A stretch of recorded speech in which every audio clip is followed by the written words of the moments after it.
예전에 아주 오래전에 라디오에서 들은 사연인데요. 아주 오래전 이야기임을 감안을 해야 합니다. 어떤 여성분이, 젊은 여성분이 소개팅을 했대요. 만나보니까 몇 시간을 만나서 이야기를 해보니까 상대방이 괜찮아 보여요. 호감이 생겼어요. 상대방 남자분과의 소개팅을 마칠 때쯤에 그 상대방이 남성분이 이야기를 하기를 내가 차를 가지고 왔습니다. 그러니 댁까지 내가 제 차로 모셔드리겠습니다. 그렇게 이야기를 하는 거예요. 그러니까 여자분 입장에서는 차로 데려다 준다고 하니까 이 남자도 자기한테 호감이 있구나. 그린라이트라고 그러죠. 어쩌면 나에게 애인이 생길 수도 있겠다. 뭐 이런 생각이 든 거죠. 그 기대감을 안고 조수석에 앉아서 이동을 하고 있는데 이제 밤에 차를 얻어 타고 가고 있는데 얼마 지나지 않아서 차 문이 덜컥하고 잠기는 소리가 들리는 거예요. 여자분이 당황스러운 거예요. 이 남자가 차 문을 잠근 줄 알고. 그래서 당황스럽지만 또 침착하게 그리고 농담처럼 이렇게 부드럽게 이 상황을 넘어가려고 엉큼하신 거 아니냐고, 지금 무슨 짓을 하시려고 문을 잠궜냐고 그렇게 이야기를 한 거예요. 그랬더니 이번에는 남자분이 당황스럽잖아요. 그래서 설명을 했습니다. 이 차는 60km가 넘으면 자동으로 차 문이 잠기게 되어 있습니다. 그렇게 했어요. 해명을 잘 했다고 생각을 했는데 여성분이 더 짜증나는 소리로 이야기를 했답니다. 저 60km 안 되거든요. 이해가 빨리빨리. 남자는 자동차 시속 60km라고 얘기를 했는데 여자분은 자기 몸무게 60km로 이야기하는 줄 알고 저 60km 안 되거든요 이러면서 짜증을 냈다는 거예요. 살다 보면 이렇게 서로 소통이 안 될 때가 있습니다. 각자 그 사람 입장에서는 맞는 말인데 이게 서로 함께 하면 핀트가 안 맞는 경우가 있어요. 자기 입장에서만 생각하고 이야기하기 때문입니다.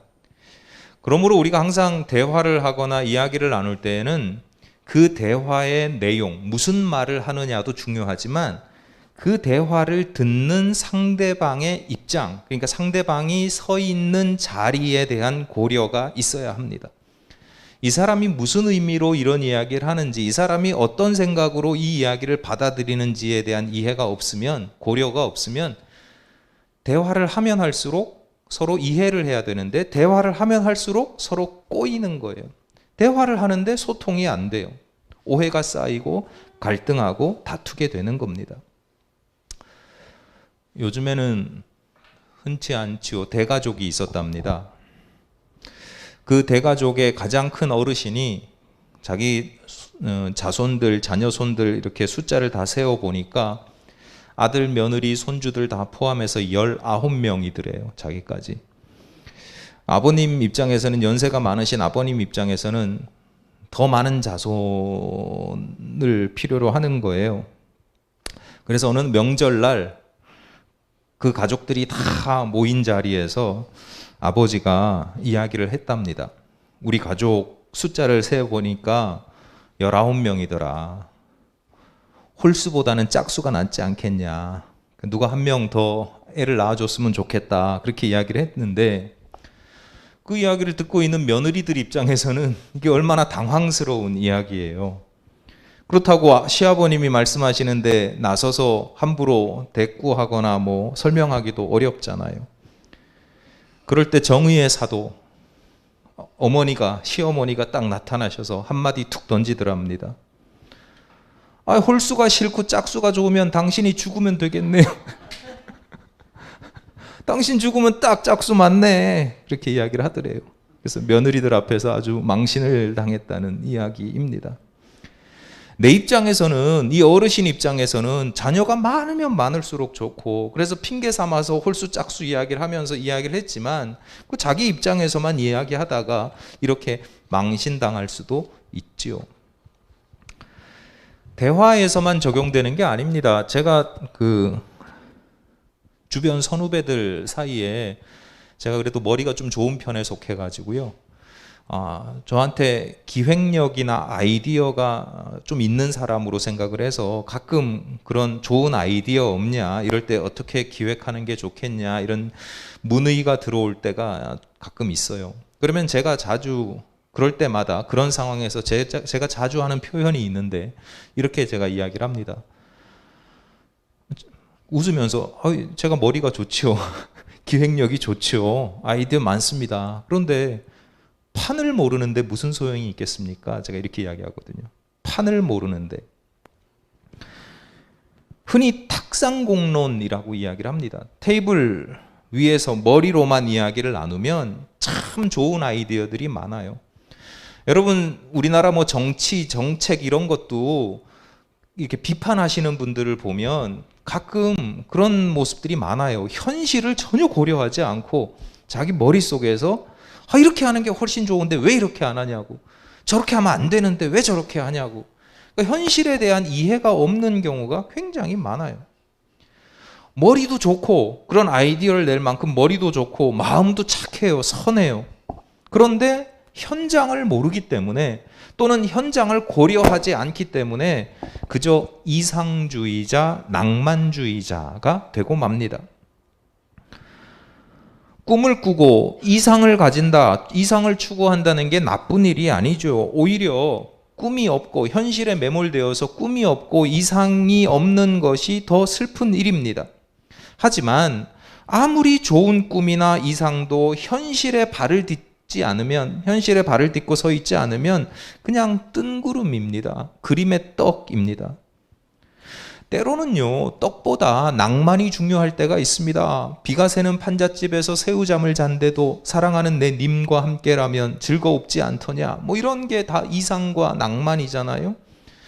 그렇다고 해서 떡이 필요 없는 게 아니잖아요. 계속 비가 새는 판잣집에 살 겁니까? 사랑하는 님을 위해서? 기독교 신앙을 가진 분들 중에 상당수가, 아니 기독교인이라면 사실은 이상주의자이기도 하고 낭만주의자이기도 합니다. 여러분 생각해 보세요. 우리가 처해 있는 현실을 고려하면, 그리고 나의 죄와 허물, 이런 부족한 것, 죄성이나 이런 것들을 인식을 하면 하나님의 뜻을 여러분 실현하기가 쉽습니까?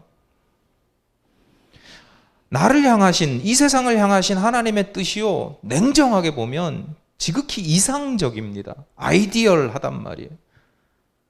그걸 우리가 이룰 수 있다라고 믿는 것 자체, 그리고 그렇게 살아가는 것 자체가 어떻게 보면 굉장히 순진하고 낭만적인 생각인 경우가 많아요. 그렇지 않으세요?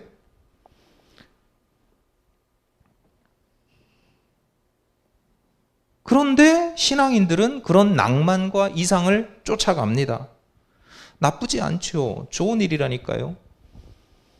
그런 믿음을 가지고 살아간다는 것, 어떤 면에서는 다행스러운 일입니다. 낭만과 이상을 주신 하나님께 감사할 수 있어야 합니다. 현실에 매몰되어서 아무런 꿈도 이상도 없는 삶은 얼마나 비참한 삶이에요. 개인적으로 저도 부족하지만 그래도 목사는 목사거든요. 그러니까 목사가 무슨 돈 많이 벌고 세상적으로 성공하려고 목사가 되는 게 아니고 목사로 살아가는 게 아니잖아요. 저도 어떤 점에서는 이상을 바라보고 낭만을 즐기면서 살아갑니다. 그런데 가끔 예전에 성경을 읽다 보면 다윗이 자주 등장하거든요. 신약 성경에서도 인용이 되고. 근데 다윗이 이해가 안 되는 거예요. 왜냐하면 다윗이 참 현실적인 사람이거든요. 우리가 다윗을 참 좋은 사람으로 생각을 하고 읽으니까 그런 게 안 보이지, 저같이 좀 냉정하고 이성적인 사람은 그냥 읽거든요. 그냥 객관적으로 읽어보려고 하거든요. 그러면 다윗이 참 현실적인 사람이에요. 이상주의자의 시각으로 보면 다윗은 절대로 좋은 신앙인이 아니에요. 많은 피를 흘린 군인 출신의 정치 지도자입니다. 군인 출신의 정치 지도자인데 많은 피를 흘렸어요. 떠오르는 사람들 없습니까? 저는 뭐 박정희 전 대통령, 전두환 전 대통령 떠오르거든요. 사실은 겹치는 부분들이 많아요. 자신의 정권을 공고히 하기 위해서 여호와 신앙을 이용하기도 합니다. 전두환 시절에 박정희 시절에 조찬기도 회니 구국 무슨 그래가지고 어용이라고 그럴까요? 도와준 교회나 목사들도 많거든요. 사실은 다윗도 보면 참 그래요. 그런데 이 충돌이 뭐냐면 성경은 그런 다윗을 굉장히 이상적인 지도자로 묘사한단 말이에요. 심지어 메시아가 다윗의 후손이다. 다윗의 후손이여, 신약 성경에 예수께나 다윗의 후손이여라는 표현 자체가 메시아란 뜻이에요. 메시아는 다윗의 후손 중에 나타난다, 그렇게 예언이 됐으니까요. 그래서 꽤 오랫동안 목회를 하면서도, 설교를 하면서도 이 다윗을 읽고 이해하는 게 이제 좀 불편한 거예요. 성경이 이해하는 방식과 제가 보는 방식이 다르니까. 그러다가 우연히 책 한 권을 읽었는데, 유진 피터슨이라고 하는 외국분이 쓴 책인데 제목이 이거예요. 다윗, 현실에 뿌리 박은 영성이라고 하는 거예요. 그러니까 그 책을 읽고 다윗에 대한 이해의 지평이 넓어졌습니다. 다윗이라고 하는 존재, 그 사람을 보는 것 못지않게 중요한 건 다윗이 처한 삶의 자리라는 거예요. 그 삶의 자리 속에서 그나마 삶의 자리를 고려해 보면 그 정도가 다윗이 할 수 있는 최선을 넘어서 최고의 신앙, 영성을 보여주었다, 이렇게 보이는 거죠. 여러분, 다윗만이 아니라 우리 모두의 이야기입니다. 우리의 신앙과 영성은 결국은 나 자신의 삶의 현실에 뿌리를 내릴 수밖에 없습니다. 여러분, 평생 교회에서 살아가지 않잖아요. 날마다 교회에서 날마다 하루 24시간 기도하지 않잖아요. 24시간 말씀 읽지 않잖아요. 내 현실의 삶이 세속적이고 가치 없는 게 아니라니까요. 그곳에 내 신앙과 영성이 뿌리를 내려야 되는 겁니다. 그런데 그렇기 때문에 내 신앙적인 이상과 낭만을 포기하고 세속에 매몰되어 버리는 것, 세속에 매몰되어서, 세속적인 삶에 매몰되어서 내 신앙적인 이상과 낭만을 포기해버리는 것도 문제지만, 세속을 무시하고 현실을 고려하지 않는 것도 어떤 점에선 교만이다, 교만한 마음이다, 이렇게 볼 수 있습니다. 이상을 꿈꾸고 낭만을 즐기는 것이 나쁜 것은 아니지만 종종 그래서 오류를 범합니다. 현실을 살아가는 사람들을 이해하지 못하고 함부로 비난할 때가 있는 거죠. 제가 그랬잖아요. 제가 다윗을 보면서 야, 다윗의 현실 속에서 이런 신앙을 지키기 위해서 얼마나 애썼을까, 이게 아니라 내가 생각하는 이상적인 신앙인에 비추어 기준을 두면 다윗은 한참 모자라는 사람이야 라고 비난하기에 급급한 거예요. 관념적이니까 내용이 좀 현실적인 이야기를 하나 해보겠습니다. 제가 어렸을 때부터 교회에서 강조하던 것 중에, 목사님들이 강조하던 것 중에 하나가 주일 성수, 주일 반드시 지켜야 되고요. 주일 예배 못 나오면 꼭 목사님께 전화드려서 사정하고 양해를 구하고 그렇게 배웠죠. 주일 성수와 11조였습니다. 지금도 마찬가지인 교회들이 많고요. 어릴 때부터 저도 그렇게 배워왔으니 그게 저에게도 그런 이미지가 있습니다. 크게 다르지 않습니다. 그런데 여러분이 느낄 때는 어떨지 모르겠는데, 저는 교우들에게 평소에 주일 성수나 11조를 제가 강요하나요? 저는 제가 볼 때는, 여러분이 느낄 때는 어떨지 모르지만 제가 볼 때는 저는 강요 안 한다고 생각하거든요. 강조하지도 않습니다.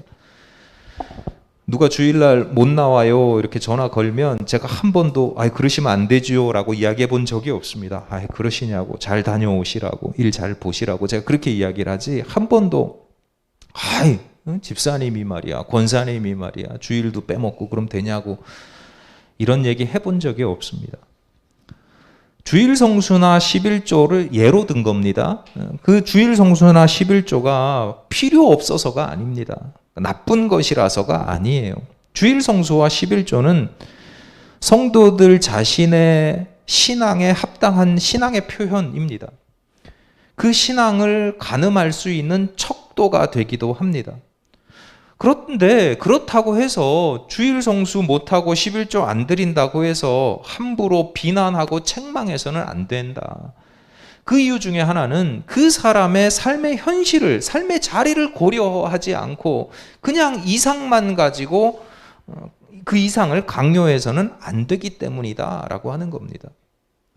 결과적으로 시간이 지나서 더 나은 신앙으로 우리가 자라나고 더 성숙한 신앙으로 성장할 수 있도록 이끌어야 되지만 그 사람의 현실에 대한 이해를 바탕으로 해야지 그 현실을 무시해서는 안 된다.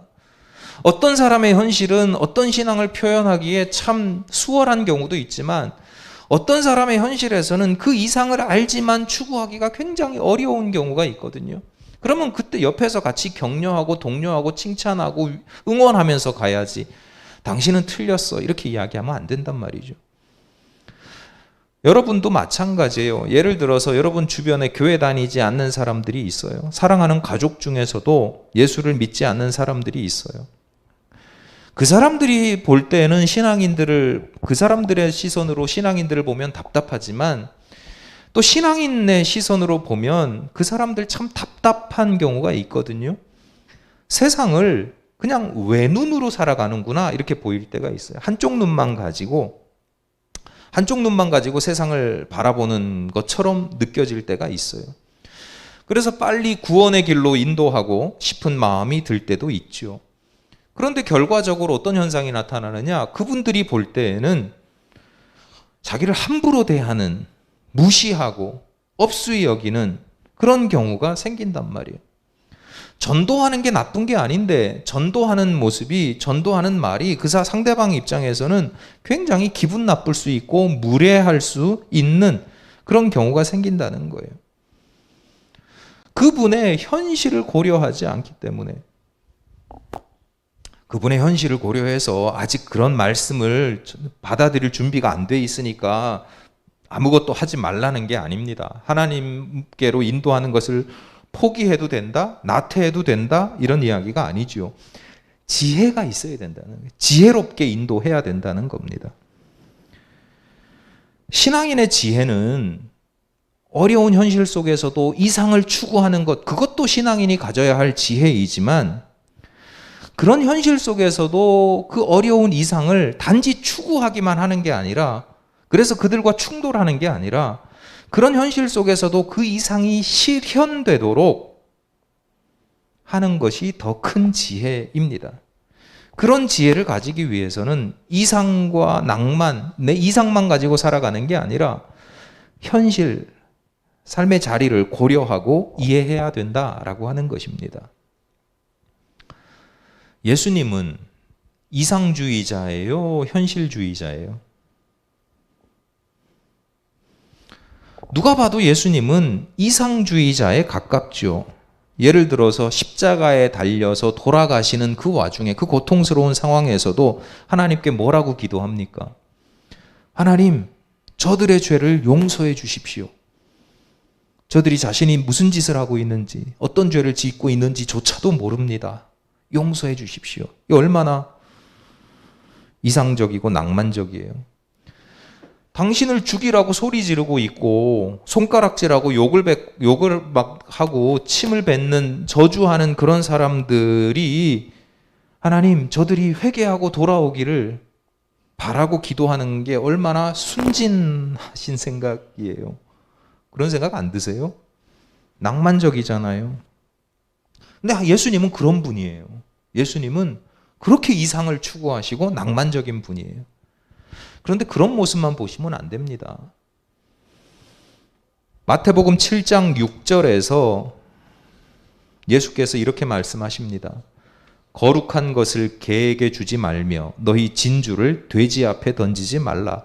그들이 그것을 발로 밟고 돌이켜 너희를 찢어 상하게 할까 염려하라. 이렇게 말씀합니다.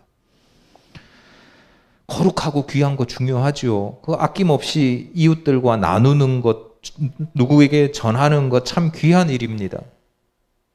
하지만 그것을 받는 사람을 고려하라는 거예요. 받는 사람이 마치 개와 돼지와 같은 사람이라면 그런 사랑과 나눔을 포기하는 것이 훨씬 낫다라고 이야기를 하는 겁니다. 다시 말씀드리지만 예수를 믿고 하나님의 나라를 꿈꾸는 우리들은 누가 보아도 이상주의자이고 낭만주의자입니다. 현실을 고려해야 된다, 현실을 직시해야 된다라고 하는 것은 그렇기 때문에 이상과 낭만을 버리거나 줄여야 한다는 뜻이 아닙니다. 그런 현실 속에서도 이상을 추구하는 신앙을 가져야 합니다.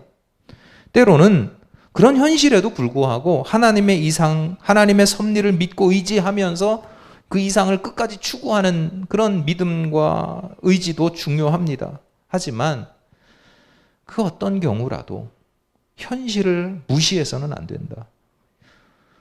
현실을 외면해서는 안 된다라고 하는 거예요. 반복해서 말씀드리지만 우리가 읽고 있는 잠언은 지혜서입니다. 그러니까 지혜로운 삶을 가르칠 뿐만 아니라 지혜 자체를 무척 강조합니다. 하지만 그 지혜를 아무에게나 강요하지는 않습니다. 오히려 아무에게나 강요하지 말아라 라고 가르칩니다. 8절입니다. 거만한 자를 책망하지 말라. 그가 너를 미워할까 두려우니라. 지혜 있는 자를 책망하라. 그가 너를 사랑하리라. 예수께서 가르쳐 주신 교훈과 비슷하죠. 지혜와 교훈도 중요하죠. 그런데 지혜와 교훈이 이상이라고 하면 그것을 받는 사람을 고려하라는 거예요. 9절입니다. 지혜 있는 자에게 교훈을 더하라. 그가 더욱 지혜로워질 것이요. 의로운 사람을 가르치라. 그의 학식이 더하리라. 지혜 있는 사람에게는 지혜와 교훈을 가르치면 그게 더욱더 큰 힘과 능력이 됩니다. 그래서 가르치는 보람이 있습니다. 하지만 똑같은 지혜와 교훈이라 할지라도 거만한 사람, 미련한 사람에게는 그게 무용지물이라는 거예요. 무용지물만이 아니에요. 7절에서 뭐라고 이야기합니까?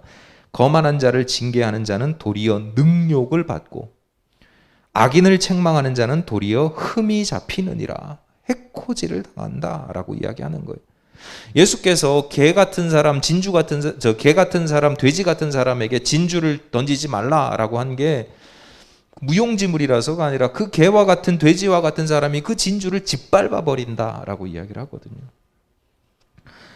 그러므로 성도들은 오늘 말씀을 두 가지 입장에서 이해를 해야 합니다. 첫 번째는 그 지혜와 교훈을 전하는 사람 입장에서, 앞서 말씀드렸듯이 전하는 사람 입장에서는 어떤 사람의 입장을 고려해야 돼요? 그것을 듣는 사람의 입장을 고려해야 합니다.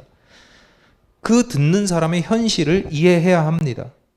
내 생각에는 아무리 맞는 말이고 저 사람한테 꼭 필요한 말이라고 할지라도 상대방 듣는 사람의 마음밭이 척박하면 소용이 없습니다. 오히려 화를 당하게 되어 있습니다. 그러므로 함부로 조언하지 마십시오. 상대방을 쉽게 판단하지도 마십시오. 너에게는 이런 지혜가 꼭 필요하다라고, 이런 지혜를 들으면, 내가 이런 지혜를, 교훈을 저 사람에게 전하면 저 사람이 반드시 변할 것이라고 안일하게 기대하지 마십시오. 기대와 소망을 가지지 말라는 게 아니라, 이상을 가지지 말라는 게 아니라 안일하지 말라는 거예요. 여러분, 대부분의 사람들은요, 내 생각과 같아요, 달라요? 네, 달라요.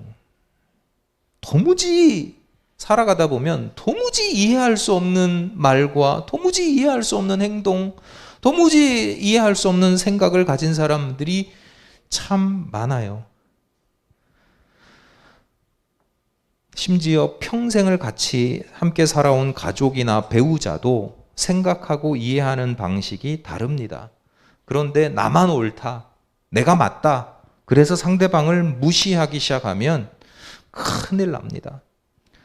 상대방의 입장에 대해서, 그 입장이 옳든 그르든, 야, 넌 미련하고 거만해가지고 말이야, 내 말을 안 들어, 이러지 마세요. 오늘 본문 말씀 가지고. 그 사람이 미련하고 거만하더라도 거기에 대한 이해가 내가 있어야 되는 겁니다. 그 입장에 대한 고려가 없으면 아무리 좋은 지혜나 교훈이라도 그 사람에게는 일방적인 폭력이 될 수도 있습니다. 그래서 또 다른 폭력으로 되갚음을 당하는 겁니다. 지혜를 전하는 사람 입장에서는 현실을 좀 고려하시고, 두 번째는 오늘 본문의 말씀을 들을 때는 지혜를 듣는 사람 입장에서도, 지혜와 교훈을 듣는 사람의 입장에서도 우리가 생각을 해봐야 됩니다. 우리는 종종 누군가에게 지혜와 교훈을 전해봤습니다. 그런데 그 지혜와 교훈이 아무리 진주와 같을지라도, 귀하다고 할지라도 내 마음의 생각의 수준이 개나 돼지의 수준이라면 그 하찮게 여긴다는 거예요. 자신을 위협하는 것으로 여기고 짓밟기도 하죠. 그러므로 우리는 늘 지혜를 받는 사람의 입장에서 내 마음의 밭을 돌아보아야 하는데, 특히 거만함이 있는지 살펴야 합니다. 거만함이라고 하는 것은 지혜나 교훈뿐만 아니라 그 어떤 것도 수용하지 못하게 만드는, 받아들이지 못하게 만드는, 오히려 반사시키는 그런 속성을 가지고 있습니다. 그래서 잠언 16장 18절에서 뭐라고 말씀합니까? 교만은 패망의 선봉이요 거만한 마음은 넘어짐의 앞잡이니라. 우리를 패망케 하고 넘어지게 하는 것 중에 상당수가 교만과 거만이라고 하는 거예요. 현실을 직시한다는 것은 단지 현실을 고려해야 한다는 뜻이 아닙니다. 내가 서 있는 자리에 한계도 있지만, 내가 서 있는 현실이 이렇게밖에 할 수 없는 한계도 있지만, 때로는 내가 서 있는 현실을 직시해야 된다는 건 무슨 얘기냐면, 그 현실을 내가 때로는 떠나거나 변화시켜야 하는 경우도 있다고 판단해야 되는 거예요. 내가 거만함의 자리에서 살아간다고 하면 겸손함의 자리로 옮겨가야죠. 내 삶의 현실이, 내 신앙과 내 삶이 거만하다면 겸손함의 자리로 옮겨야 됩니다. 그리할 때에 진주와 같은 지혜와 교훈의 말씀이 내 것이 될 수 있는 겁니다. 예수께서 들려주신 밭의 비유, 예수께서 밭의 비유를 들려주시는 이유도 마찬가지입니다. 똑같은 농부가 똑같은 씨앗을 뿌리는데, 밭이 아닌 길가에 떨어진 씨앗, 돌짝밭에 떨어진 씨앗, 가시덤불 밭에 떨어진 씨앗, 좋은 밭에 떨어진 씨앗에 따라서 그 결과가 달라진다. 복음의 말씀, 천국 복음의 말씀의 열매가 다르다. 우리 마음의 밭의 상태에 따라서 30배, 60배, 100배의 결실을 맺을 수도 있지만, 때로는 아무리 좋은 말씀을 들어도 마귀가 먹어버리고 햇볕에 말라서 시들어질 수도 있고 그늘에 가려져서 자라지 못할 때도 있다. 어떡합니까? 지혜의 말씀, 지혜의 교훈을 받아들이는 마음밭을 경작하는 수밖에 없어요. 마음밭을 옥토로 만드는 수밖에 없습니다. 그러려면 먼저 뭐 해야 돼요? 내 마음의 밭의 상태를 직시해야죠. 낭만적으로 이상주의에 빠져가지고 내 마음의 밭이 옥토일 거야, 하나님께서 내게 씨앗을 뿌려주실 정도로 내게 굉장히 내 마음밭은 옥토라고 하는 이상과 낭만에서, 착각에서 벗어나야 합니다.